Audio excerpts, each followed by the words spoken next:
Hi, everyone. Welcome to today. I'm going to give it another moment or so. I know folks are still hopping on to the webinar, but we are ready to go. We have the pleasure of Josh up here today in the office, so we're kind of crammed around the table.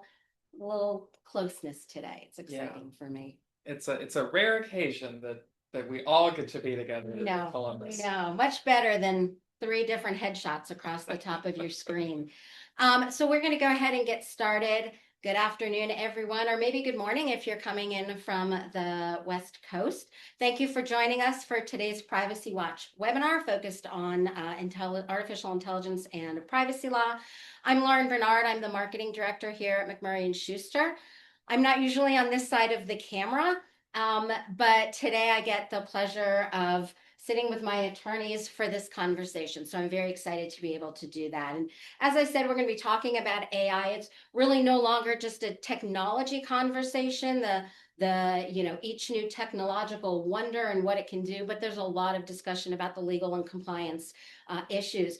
Many of the AI tools that folks are using today are already regulated under existing privacy laws, but what's changed recently is that many states are now layering on top of these privacy laws AI specific laws, and that's making compliance quite a bit more complicated for businesses and also forcing them to confront some pretty practical questions related to privacy rights, automated decision making, consumer transparency, and risk. So today's goal is really not to overwhelm folks with statutes and definitions and slides. We just really want to focus on the questions that a lot of businesses are having right now. Things like, when does an AI system become high risk? What kinds of assessments are required? How much human involvement is enough? And what happens if a consumer decides to opt out? So I am here with Josh Stevens and Aaron Parry. They are a core part of our privacy team. I could go through their resumes, but there are too many accomplishments for me to get into this. Suffice to say, these are the guys you want on your team. They are in the trenches every day, working with clients and businesses and regulators on the impact of these laws. And so they know their stuff. Just a couple of housekeeping items before we really dive in. The session today is being recorded, so if you have to hop off or if you want to share it with a colleague, that'll be available on our website in the next few days, probably early next week. We encourage you to submit questions. We had some questions come in initially, but if any pop up during the course of the webinar, feel free to submit them using the Q&A function, and we'll try to address as many as we can. And then finally, just a quick reminder that today's discussion is for informational purposes. It does not constitute legal advice. We know every business's circumstances are different, and we encourage you to reach out to your own attorney or some great ones here to talk about the situation specific to your business. Did I do that one? Did I do that? You got it. I should have been a lawyer. Okay, so let's dive in. Aaron, I'm going to start with you. And before we get into the AI specific laws, I kind of want to get everybody on the same page talking about the broader privacy landscape that businesses are already navigating. So can you talk about the laws, whether we're federal or state comprehensive state privacy laws or sector specific laws? What's currently regulating activity today, AI activity? Well, we are on the move, coming out swinging with that one, and hey, best moderator in America here, so we'll give that one a round of applause first. But yeah, it's important, and sometimes it's overlooked that there are privacy baselines that have already governed AI without these standalone AI laws. There's even telemarketing laws, other topic or sectoral laws that touch on AI. At the federal level, we don't have a comprehensive privacy law. We don't have a comprehensive AI regime either. The closest we got was a Biden executive order in October of 23, but it really directed federal agencies to implement AI governance and handle AI risks. Trump rescinded that AI executive order pretty quickly into his second term, and took kind of an opposite position that deregulation, incentivize and prioritize innovation. Later in it last year, he implemented an executive order just stating such that we want to be kind of hands off. We want to let businesses innovate and kind of test the field. And we want to preempt state laws that do regulate AI laws. So at the federal level, I don't see any comprehensive AI or privacy bill in the near future, but agencies are relying on existing powers to police AI, and several of those agencies have already committed to such. The FTC routinely uses their Section 5 unfair and deceptive acts and practices power to police AI. Now, that policing thus far has pretty much been limited to AI claims like my product's better than my competitors because we're using AI and it's foolproof. So we do have some agency activity as it relates to AI, but generally there's a gap. And when there's a gap, states fill in like they have, and they've created this patchwork of privacy and AI law and regulation.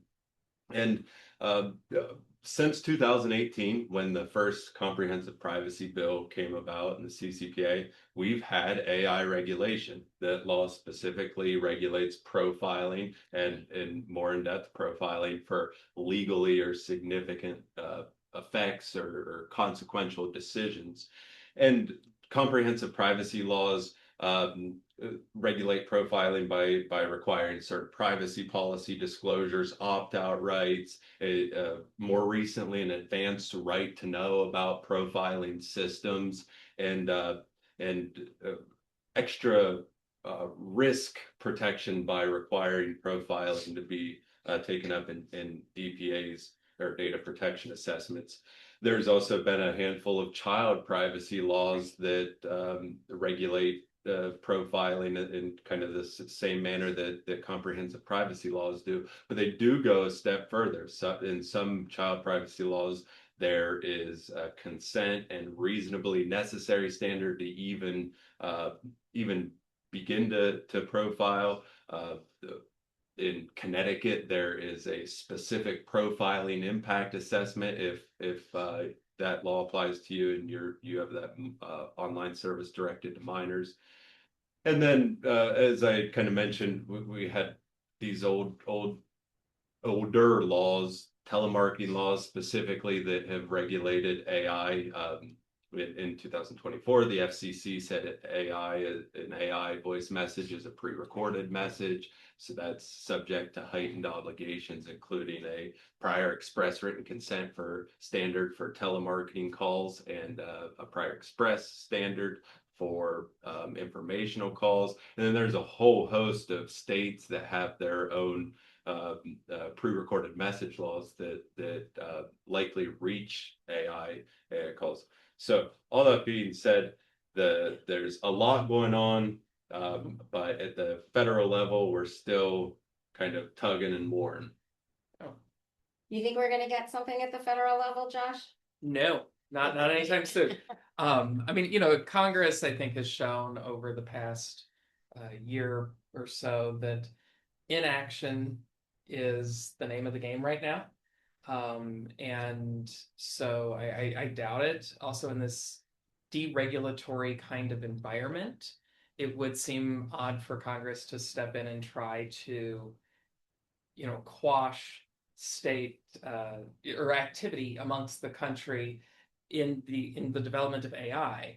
What would be interesting to see, the only thing that I think, at least in this Congress, that might motivate a bill would be if it could preempt state laws. Yeah. So if they essentially use regulation as a tool of deregulation to open the floodgates for AI development without the restrictions imposed by the states. That's the only way I'm seeing, at least in this Congress, that might happen. Well, and it's interesting too, though, because you look at privacy seems to be one regulatory area where there is bipartisan agreement. And so when you talk about AI and where that falls under the auspices of broader privacy regulation, it is kind of an interesting, I won't say conundrum, but it is an interesting situation. Yeah, but the same preemption dispute is ongoing with the federal privacy bill. That's kind of been the log jam for a while now. The California delegation is really against preemption. A lot of other states are for it. So it's if we do get over that hump, then we might expect a comprehensive privacy bill to kind of tag along. True. Yeah. Sure. All right. So speaking of states and their AI bills, let's talk about the states that are really driving activity now. And I know that there's some common factors we're going to be getting into some detail on later on in the webinar. But Josh, so can you give maybe a broad overview of the activity and some of those common factors we're seeing? So what states should we really be paying attention to right now? Yeah. So, as Aaron mentioned, the comprehensive privacy laws obviously are still in play. Those haven't gone away. But in terms of AI specific regulation, California, Colorado, I think are two that have issued regulations that are quite comprehensive. In fact, will probably form the backbone of today's conversation for the most part. But also, we've seen regulation come out of Utah, Texas, New York has a bill relating to frontier models. Similar, kind of piggybacking off of a bill out of California. Those frontier model bills, we're probably not going to talk a lot about, just simply because most of our clients are not training models using 10 to the 26th power of permutations, right? Like those bills are really targeted to like the chat GPTs. Right? So I think California and Colorado are definitely the two really driving regulation of AI specifically in a way that impacts more businesses or most businesses. Got it. So talking about the frontier models, so the terminology, one concept that can be confusing is the difference between an AI developer and an AI deployer, as well as whether the AI system is considered high risk. So what are those distinctions and why do they matter so much? Yeah, so the developer deployer distinction matters quite a bit because the regulations that apply differ based on what role you're sitting in. And you can sit in both, right? You can be the developer of a system and a deployer. And in fact, the regulations contemplate that certain developer obligations may not need to be met if you are also the deployer. So when we think about a developer, that's the company that is developing, for lack of a better term, right? The AI, right? They're the one that's building the AI tool. They're training it. They're coding it, right? They're doing the development work. Or it's a company that is substantially modifying a tool. That's the gray zone that I think a lot of businesses are struggling to figure out. And right now we don't have a lot of guidance as to really what it means to substantially modify a system. So if you are a developer, there are obligations around record keeping and disclosures and assessments and things like that that a developer has to do. The deployer is who deploys the system, right? They're the one who actually puts it into use. And they're the ones who actually probably have most of the obligations under these laws because they're the ones who are facing the public. Right.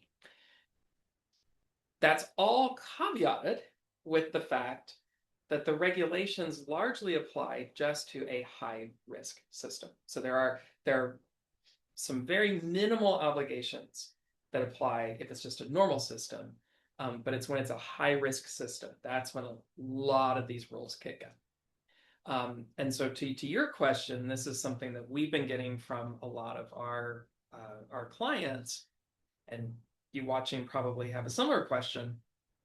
what crosses that threshold. The good thing is these laws are pretty clear on that. These are systems that make or significantly influence decisions that impact certain types of relationships or goods or services that are very important to a person. So think about things like, and these are actually itemized in the regulations, things like financial or lending services, healthcare, employment, right? Things that are really going to impact a person if the AI were to do something wrong. Got it. Got it.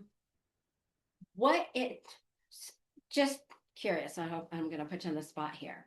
You can be both a developer and a deployer. Yeah. Can you give some examples of that? Well, I think let's just use OpenAI, right? OpenAI is a developer of ChatGPT, but they're also a deployer of it. They use it in their business. They use it for interactions with clients and customers and to make decisions. So they're using their own tool. Got it. That they developed. Then if you think about it like, okay, but then let's take this firm, for example. If we were to use OpenAI's products, then we would be a deployer. They would be the developer in that relationship, right? So then it's distinct. Got it. Okay. And okay, so then the other thing that you talked about was just the modifications to the system. And that's pretty interesting because there's always a legal gray zone everywhere.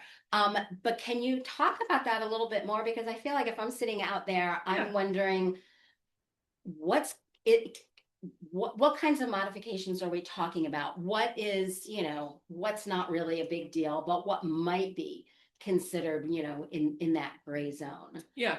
So when I think of a significant modification, I think about something that impacts the behavior of the system, the decision making that the system is going to make in a way that impacts the end consumer in a material way, right? So, for example, we have some clients who are using, let's just say, like a Chat GPT, and then they're layering on top of that certain prompts or let's call them template communications. That might be a better way to refer to it. So if I ask the system a certain question, the system is going to give a certain response. I don't know that that's necessarily substantial, right? The system is still making decisions using the model that the system was built to do. You're just giving it some additional information, let's say. Okay. Right, for it to be able to respond. But let's say you get a system for making financial decisions, and that system has certain models that are built into it to evaluate risk, to determine whether somebody can or can't get the loan. And then the deployer comes along and makes heavy modifications to that. They're essentially changing the way that those risks analyses are occurring using that system. That might cross that threshold into them now being sort of a developer because they're fundamentally changing the way that model was working. It's complicated. Yeah. Gotcha. And worded just the right way that you're not locked into to one or the other. Okay, so Aaron, talking a little bit more about AI systems, I'm gonna get into some of the questions that we have been receiving from clients and some of the folks on this webinar today. The first one was going to be dealing with AI high risk systems, and when does an AI system cross the line into high risk? But I feel like we probably covered that pretty closely, unless there's anything else you wanted to add to that. I think Josh was pretty comprehensive. No, I think that was great. It's when it moves beyond merely assistance or informational help, and it makes or is a substantial factor in the decision making for a consequential decision, as you said, housing, financing, lending, healthcare, Right. employment. Why don't you talk a little bit, that substantial factor piece is one that I know I've been getting a lot of questions on. And maybe you can enlighten the viewers a little bit more on kind of what that means. Yeah, and we likewise have gotten a lot of comments, and I think this kind of piggybacks on the level of human involvement, but really it's aimed at we can have an AI decision that makes the decision solely what it says is rubber stamped and sent out the door, or we can have a system that may add a little bit of color into the ultimate decision that's made by a human. Maybe there is something in between where it might help with 2 out of the 5 risk assessments on our chart to determine whether to grant a loan application. So I think the substantial factors is how much are we allowing the AI system to be the final, decision made out the door. But I think it's important to note that an AI system does not become high risk merely because it's automated or sophisticated. The critical point is how much of a factor the AI is in making one of those consequential decisions. That's good to know. That's clear, very clear. Okay, so talking about some of the risks that businesses are taking on, let's talk about, I'm going to put my marketing hat on here as a marketer. A lot of folks are using AI systems or generative AI to assist with marketing activities, whether we're talking about telemarketing scripts or how they communicate, their communications directly with customers, putting together an email. How about those kinds of activities? Are those the kinds of activities that can trigger scrutiny from regulators? Generally, marketing, advertising, some brand content generation is not going to be the high risk AI systems that have these advanced obligations. Now, that they might not be high risk under these few AI laws, but they certainly have their own legal considerations to think through. If we're talking marketing, well, we Right. want to keep in mind all of our marketing standards, claim substantiation, comparative advertising standards, green claims, UDAP laws. yeah, Coming up UDAP laws. with, yep. And probably, customer support and informational tools, probably not going to be a high risk AI system if we're using it for research development purposes on the back end. Probably not going to be a high risk AI system if we're using it to automate certain workflows like drafting a document or responding to an email. Probably not going to be high risk AI. One I was a client question arose, and I would regarding this kind of when does a system become AI, and I was trying to think through a clear example in the life insurance sector, and I think if we have an AI system that is analyzing health data, lifestyle choices, finance data to automatically determine if the applicant should be covered, that is the high risk AI tool that we're talking about. Yeah. If the same life insurance company is using an AI tool to say flag missing or incomplete information in the application, that's probably not going to be high risk. If it's just to say, okay, we've got to go ask, applicant, hey, you didn't provide your date of birth, give us the date of birth. So I hope that example kind of clarifies, at least helps create a line between high risk and non-high risk. Got it. Josh, I want to go back to you a little bit. I want to talk about consumer disclosure requirements. So there are a lot of AA laws that are incorporating some type of disclosure. What should businesses be thinking about under those types of laws?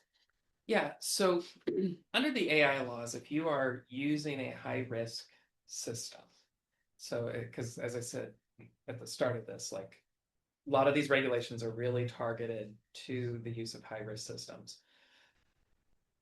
You need to disclose in your privacy policy a fair amount of information about the use of that system. So, what decisions are you making using that system? What data are you feeding in as part of that? Where is that data coming from? Right? We want to make sure that the consumer is aware of what is happening in an automated way, right? These regulations also talk about including disclosures around whether the system has been evaluated for accuracy and fairness, and the benefits of it to the consumer. So not just, hey, this is what we're going to do. This is why we're going to do it, right? So take the insurance example. If, say, we're using an AI tool to disposition insurance applications, then the benefit to the consumer is a faster decision, right? So explaining all of that, and then also explaining the consumer's rights, because these AI laws give consumers certain rights related to the use of the AI. And so those are things like being able to get access to the information that was fed into the AI, being able to get more detailed information about the use of that AI system, and to be able to opt out of certain decisions. So if you are a business that's operating across multiple states, is the best practice to take the strictest? Operationally, that's usually where it lands. Yeah. Because so in addition to the privacy policy disclosures, there are certain disclosures you're supposed to give on the website itself, like when you are collecting the information that's going to feed into the AI. If there are adverse decisions made using the AI, there are disclosures you're supposed to give around that. So that there are multiple layers of disclosures.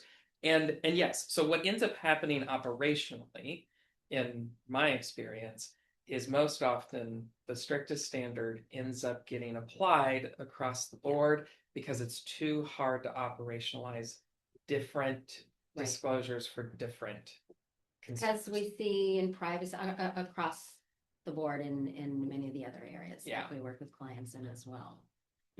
One area where that once you said that, it kind of hit me. There are several states that have a disclosure requirement when a consumer is interacting with AI. But if you compare those laws word for word, the applicability between those laws varies pretty significantly. Some say the disclosure is required whenever a consumer is interacting with AI. Others say if the consumer would not otherwise be reasonably aware that they're interacting with AI. So I mean, you can attempt to set different parameters based on the state of the consumer, but it can become challenging and then it's additional points of potential failure that can open you up to liability. Now, if there is a business justification for needing to do that, right, and it is a worthwhile investment to do, and you can build the controls and the protocols to mitigate those potential points of failure, then do it, right? Yeah.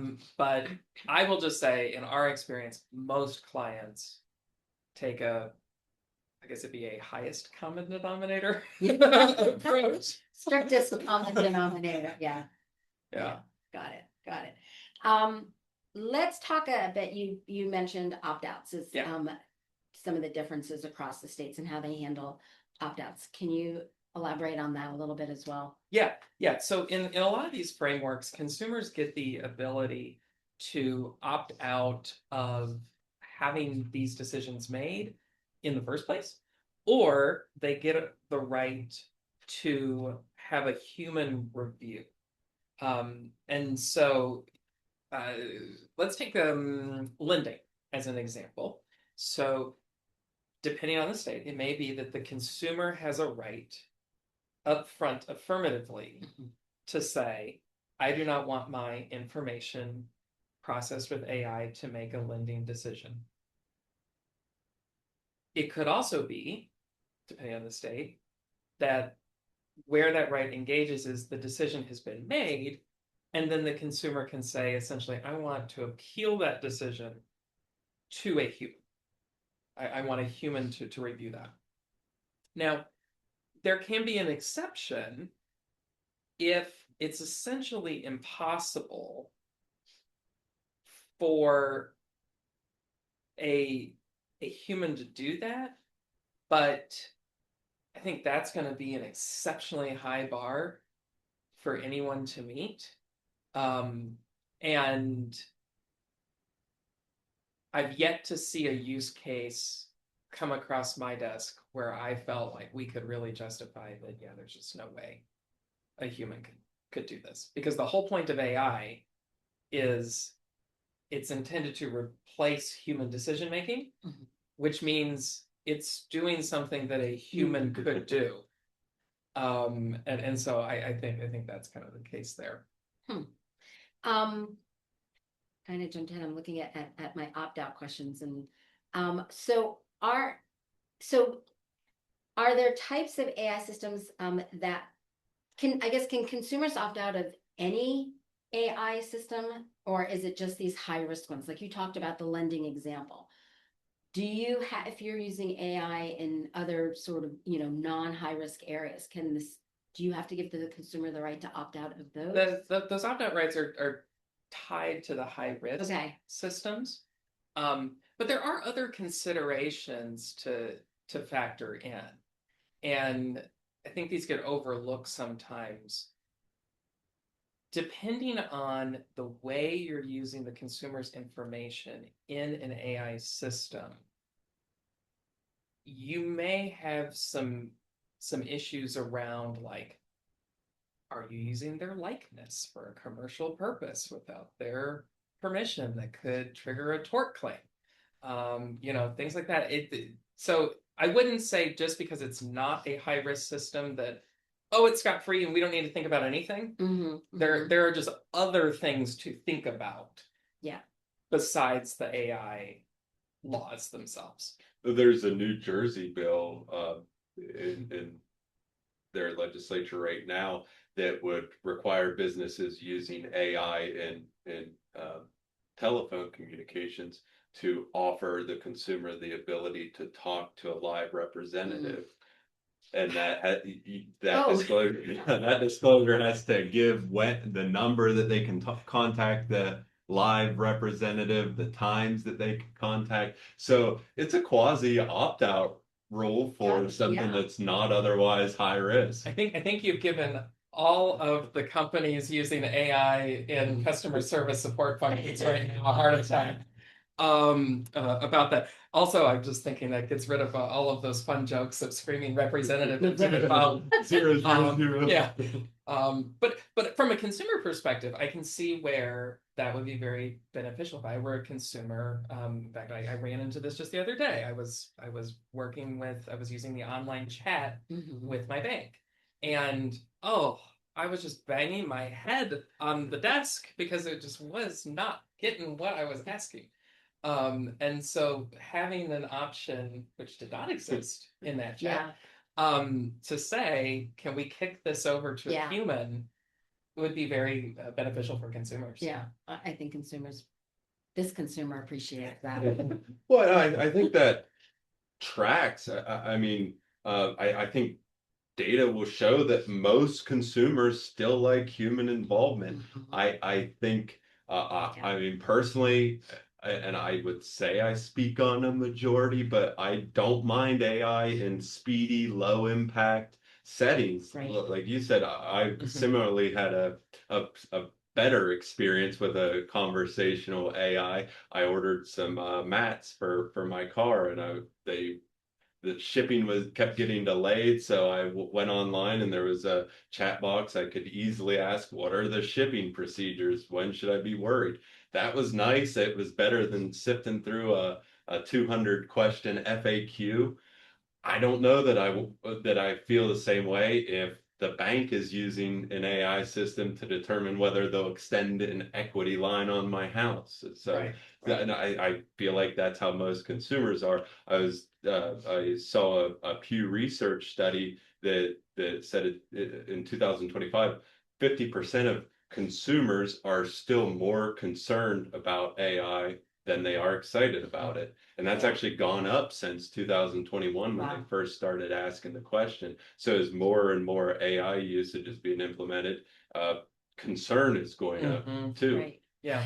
I guess it's really keeping in mind, to your point, when you have to include in the, the privacy notification, what are you using it for and why?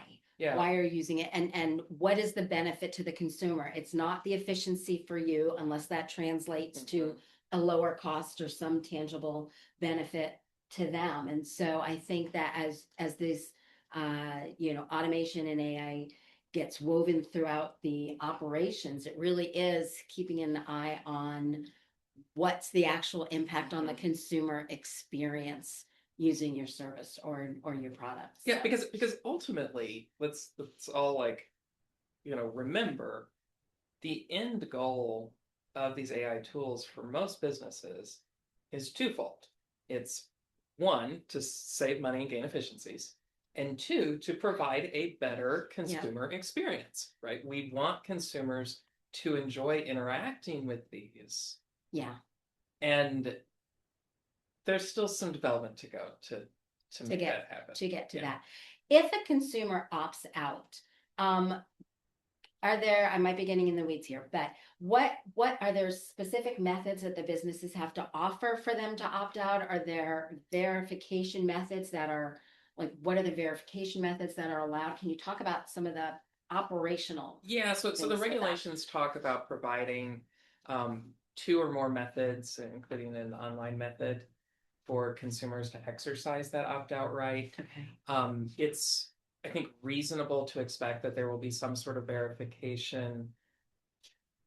So just know, if you opt out, that yes, it would be opting out. Yeah. Which is consistent with the privacy laws, right? Because the privacy laws similarly have these kinds of verification abilities for certain rights. Importantly, only certain rights, not all of them. But then in terms of what does the business actually do when they get that opt-out, a lot of that's going to be determined based on the decision that they're making, right? So let's take the lending example, just because I think that's the cleanest. That might be, okay, then that consumer's file gets sent over to a buyer or some other loan officer who then looks at the same information that, right, and then looks at the criteria that the bank has set and decides, did the AI get that right or not? Yeah. But in other instances, it may be different, right, as to how that works. And one of the other scenarios, and I know we haven't hit on this one a lot, but I do want to just make sure people are aware of this, is HR, employment. This is an area where we are seeing massive uptake of AI systems and are rife for errors and problems to arise. And I think most people are probably aware of the situation Amazon got into a few years back, where they were using an AI tool that scored resumes. And because of the way that tool had been trained, it downscored resumes of women. And so even without an AI law or a privacy law, they had an employment discrimination. Right? So there are still these safeguards out there in other environments. And I think employment is one of those areas where I'm seeing a lot of people. In fact, a couple of weekends ago, I was at a conference and someone showed an example of a interview scoring tool. You would actually interview with an AI, and then it would rate you on a variety of different let's call them qualities. Yeah. And then that fed into the hiring decision. Wow. And so in that case, if that data point is a significant factor, right, going back to what we were talking about earlier, Yeah. right, then the consumer may need to have the ability to opt out of that and interview with a human, right, and be scored. I'm gonna move on to the next thing Yeah. because I don't even know what to think about. All right, Josh, I'm gonna stick with you for a second. I want to talk about risk assessments. So Yeah. I know that you would be the first one on board to scream from the mountains that one of the smartest first things you need to do in getting a gauge on your potential exposure is to it's all in the compliance planning and the oversight. That's an audit, that's an assessment. How do you include AI in that? What should you be thinking about that? And maybe what's different? We talk about audits and risk assessments all the time in this firm. What does AI bring to the mix in that? Yeah. So let's talk first from the angle of we want to evaluate a potential use of AI, right? So we might want to incorporate AI into our business. What type of risk assessment do we need to do for that? Okay. And under existing privacy laws, if that AI is profiling for legal or similarly significant impacts in many of those laws, that triggers a risk assessment requirement in the law. In these AI requirements, they also talk about high-risk systems and the need to do a risk assessment. These risk assessments are not simply checking a box. The regulations actually lay out a thorough list of factors that you need to evaluate as part of that risk assessment. Things, that we would all think of, like, what is the data? What are you using it for? Where's it coming from? Where's it going? Right? Those sorts of things. But then also, what are the risks to these data subjects from this processing? Using that resume scamming example, right? Or scanning example. The risk is it could improperly score a resume and deny someone employment, right? And then really working through, okay, if these are the risks, what are the steps and controls we're putting in place to mitigate those risks as much as humanly possible? And at the end of the day, at the end of that assessment, is this still something we should be doing? Wow. Right? The risk assessment is not always to get to a yes. Sometimes at the end of that risk assessment, the answer may be these risks are too high, even with the controls and mitigating steps. We just shouldn't do this. Wow. And so that's the critical thing to do. And in fact, California is enforcing this. If you are within scope of their AI regulation or ADMT regulation, April 1st, 2028, businesses using those high-risk systems have to certify under penalty of perjury to the agency that they did the risk assessment that they were required to do in compliance with law. That does not mean that you wait to 2028 to do the risk assessment. Yes. Because what it also talks about is if you were engaging in that activity, that processing prior to January 1 of this year when the regulation came into effect, you get up to that April date. But if it's something new, after the regulation came into effect, you're supposed to do the risk assessment before you start doing that processing. Gotcha. And really, that's when you should be doing it. Period. Right. Risk assessments, while they're compliance obligations, they're also a business tool. And I've been trying to hammer that home a lot more, that this is a valuable time for the business to really sift through all of the operational aspects of the processing activity. That way we know exactly what's going on. We know what logic it's using to make decisions. We know what PI is being inputted, what PI is being used to make the output.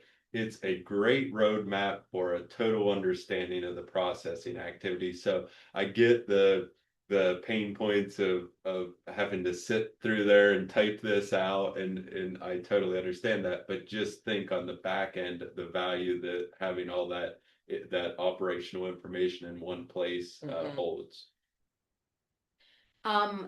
So then I'm going to ask you, when businesses are embarking on this, can you talk about like what might trip them up? What are some of the, you know, blind spots that they might have in doing this, or when they try to do these assessments? I'll give two and then kick over to you.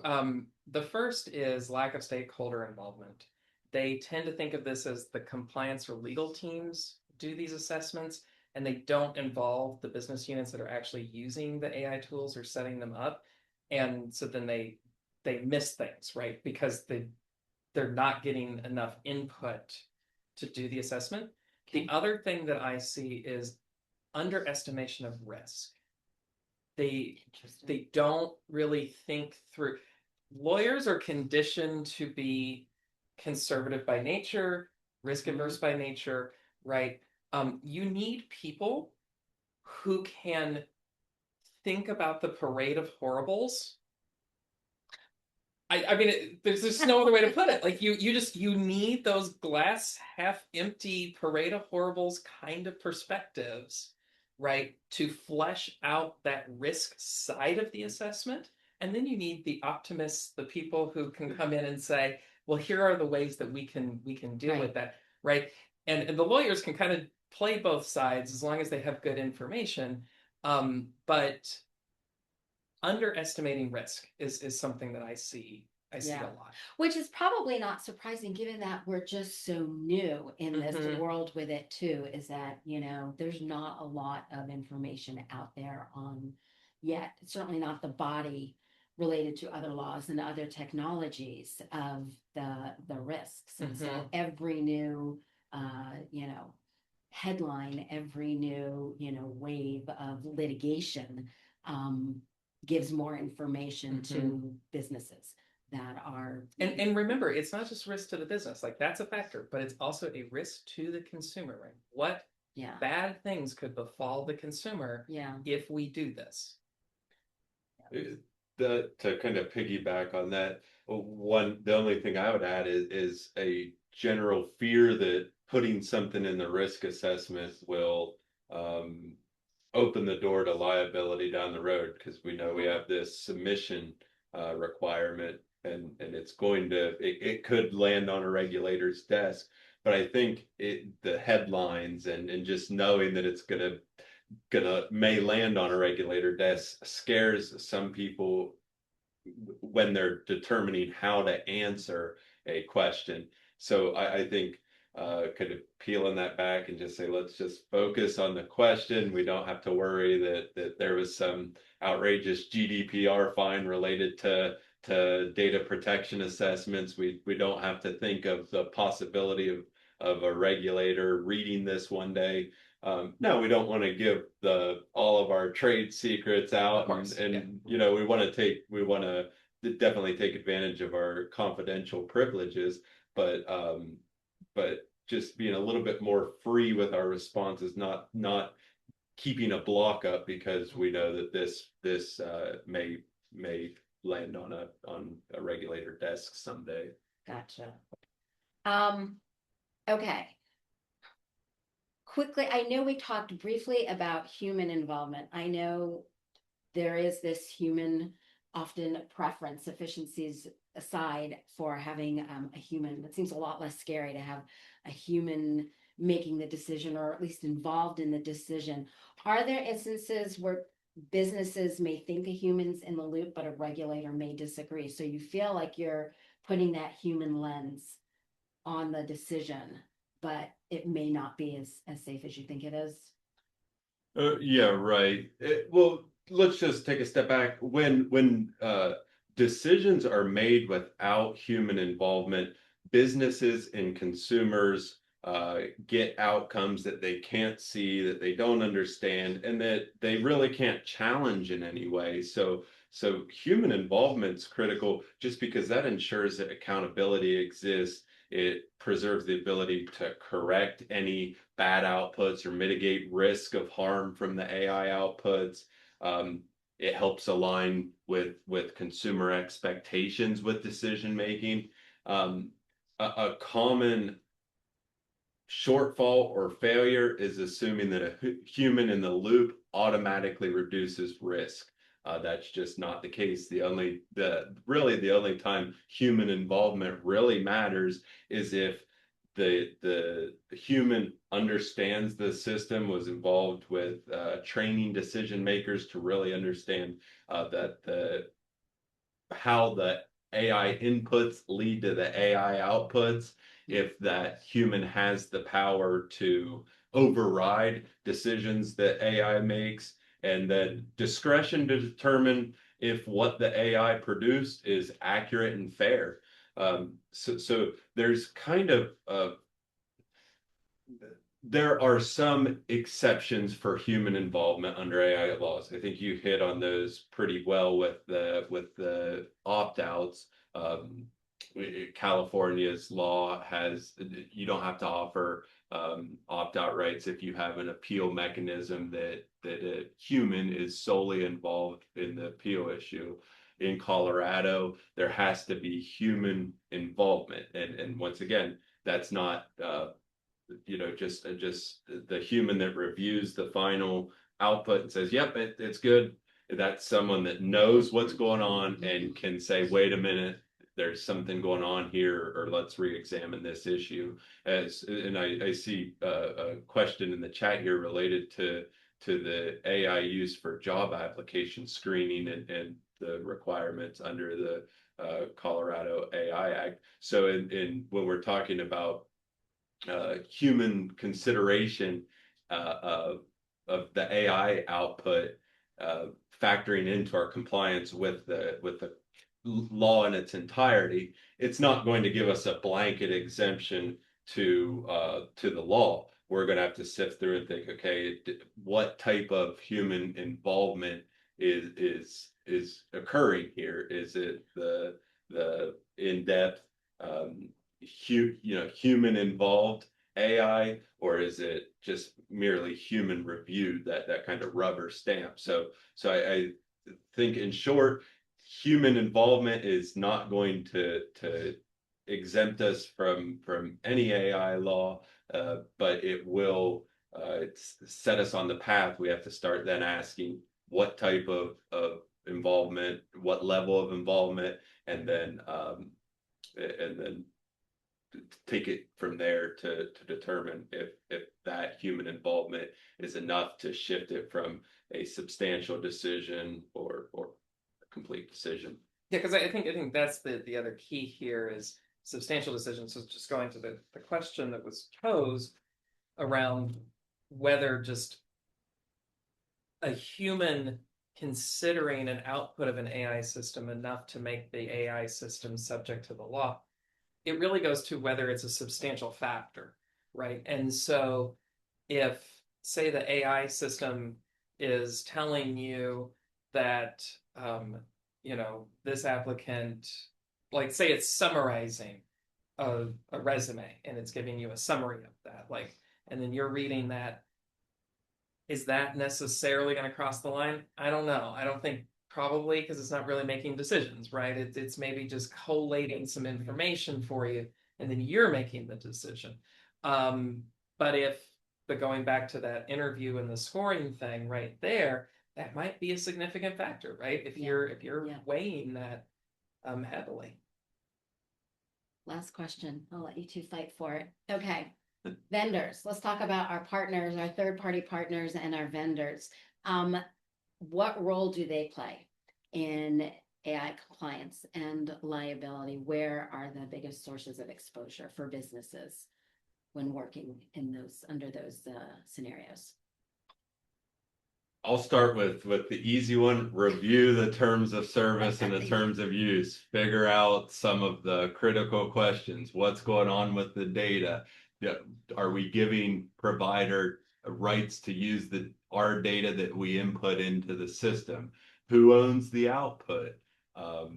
What intellectual property concerns are we dealing with? Or do they represent and warrant certain things to us about the outputs that we'll receive? So I think just the easy T-ball hit is review the terms of service and do some due Make sure diligence. you're protected contractually.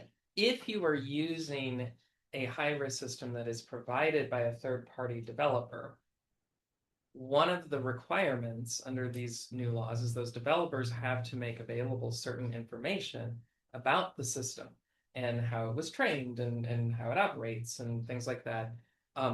Get that information and review that information, right? Understand how this tool you're using actually works, I think is also a key thing. The last, and I'm just going to drive this point home again, just with the review of the terms and conditions. I have seen so many people agree to terms and conditions where they license their data to the AI company and they don't realize it. Yeah. You Don't do gotta it. look at those terms. Yeah. Remember, if you don't pay for the product or you pay only a little bit for the product, you might are. actually be the product. So Or your customers may be the product. yeah. Yes. Yes. Okay, so we covered, I feel like we covered a lot of things. There are questions here that we didn't even have time to get into, but fortunately I wanted to share, we have a 6-part blog series coming out starting next week. That's going to be going into a lot more detail on AI and privacy laws. And I think you're going to find that very, very informative. To get those, you need to be subscribed to our blogs. You can do that on our website, mslawgroup.com / subscribe. So if you've got, I think you may be getting a survey after this. We appreciate feedback from everybody. This was a little bit different format than what we usually do. If there are other privacy related topics that you would like us to do a deeper dive into, please let us know that. We want to make sure we're bringing the information that's most helpful to you. And a reminder that the recording will be available on our website in the next few days. I think that's it. Are we good? I think so. Yeah, I think I learned a few things today too. Thank you everybody for joining us. Thank you, Aaron. Thank you, Josh, of course, and we'll see you all next time.